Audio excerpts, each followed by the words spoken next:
kita semua paham bahwa beliau memiliki hak prerogatif. Atas evaluasi, beliau memutuskan untuk melakukan perubahan formasi. Kita sudah pelajari kelemahannya, ke depan akan kita perbaiki. Mungkin 2 bulan 3 bulan sekarang Indonesia cerah kelihatan lagi. Tadi kami sempat di briefing sebentar oleh Presiden, secepat mungkin, sesegera mungkin untuk bekerja.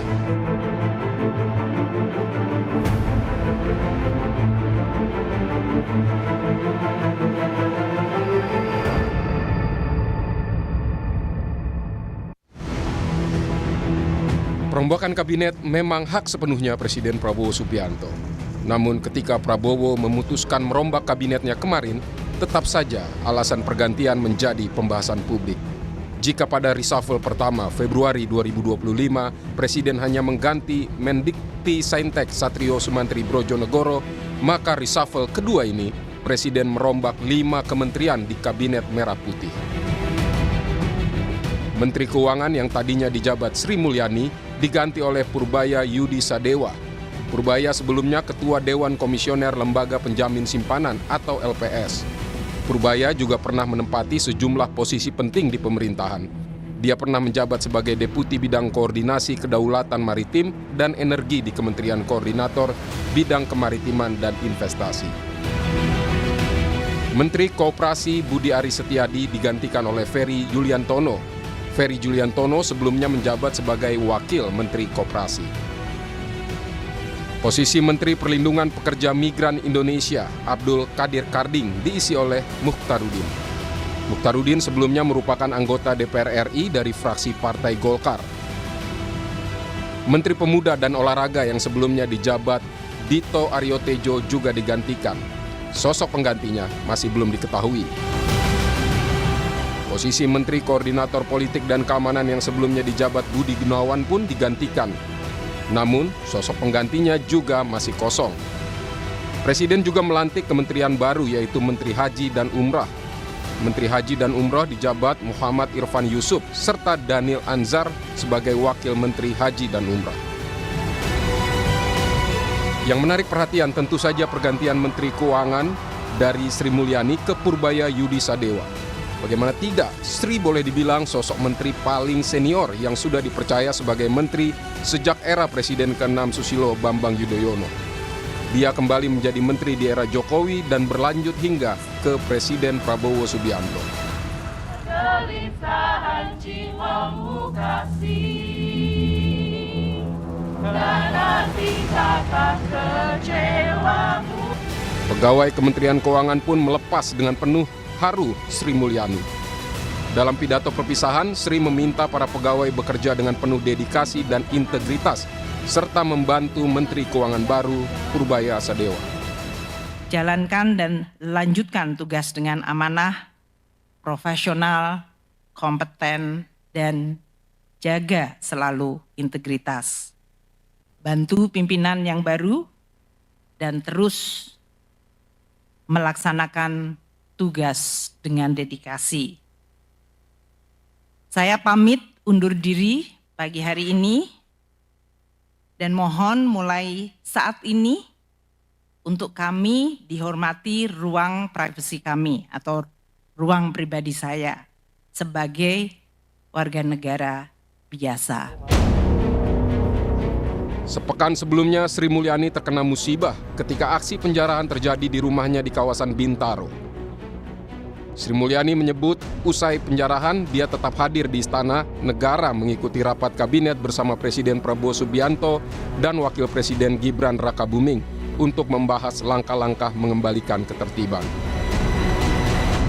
Sementara pergantian Menteri Perlindungan Pekerja Migran Abdul Qadir Karding tak lama setelah heboh fotonya dan Menteri Kehutanan Raja Juli Antoni bermain domino dengan bekas tersangka kasus pembalakan liar Aziz Welang.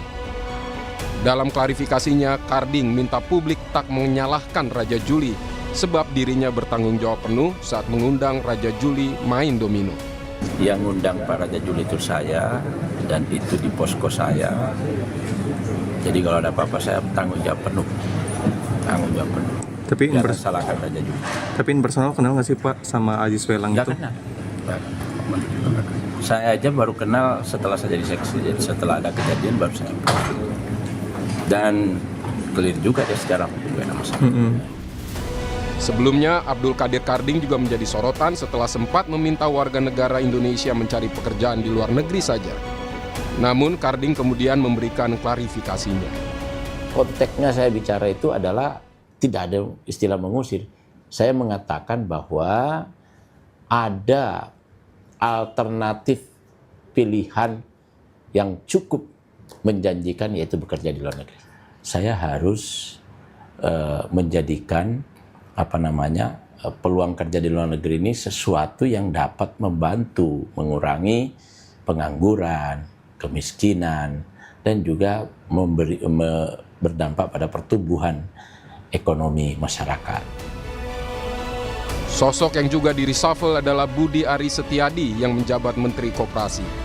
Sebagai pendiri Relawan Projo, Budi Ari dikenal sebagai loyalis Presiden ke-7 Joko Widodo. Di era Joko Widodo, Budi sempat menjabat sebagai Menteri Komunikasi dan Informatika. Nama Budi Ari sempat menjadi kontroversi karena disebut dalam persidangan kasus judi online. Budi Ari menegaskan sama sekali tidak terlibat dalam kasus itu. Jadi bukan disebut atau menerima, tapi mereka itu kesepakatan di antara mereka, bukan saya bersepakat dengan mereka gitu. Itu lengkap kok di berkasnya. Jadi menurut yang kami tangkap itu kan disebut menerima alokasi 50%. Nah, pertanyaan berikutnya adalah apakah saya tahu? Saya tidak tahu. Apakah mereka pernah memberitahu? Mereka tidak pernah memberitahu.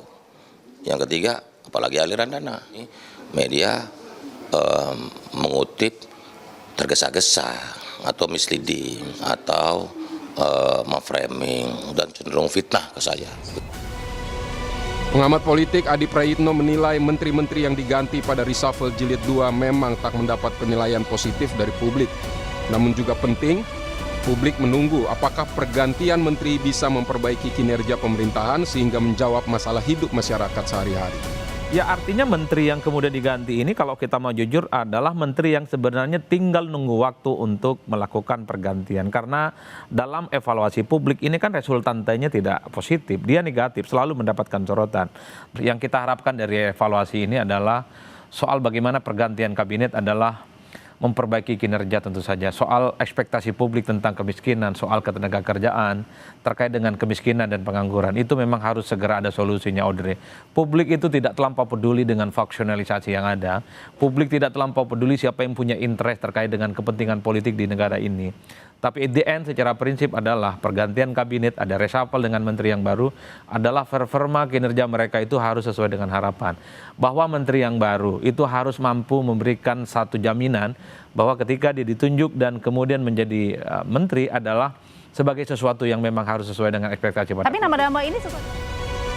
Saat ini publik masih menunggu siapa pengganti Dito Aryo Tejo sebagai Menteri Olahraga dan juga pengganti definitif Menteri Koordinator Polkam Budi Gunawan. Penggantian kabinet diharapkan membuat pemerintah Presiden Prabowo bekerja lebih maksimal. Tim Liputan Kompas TV.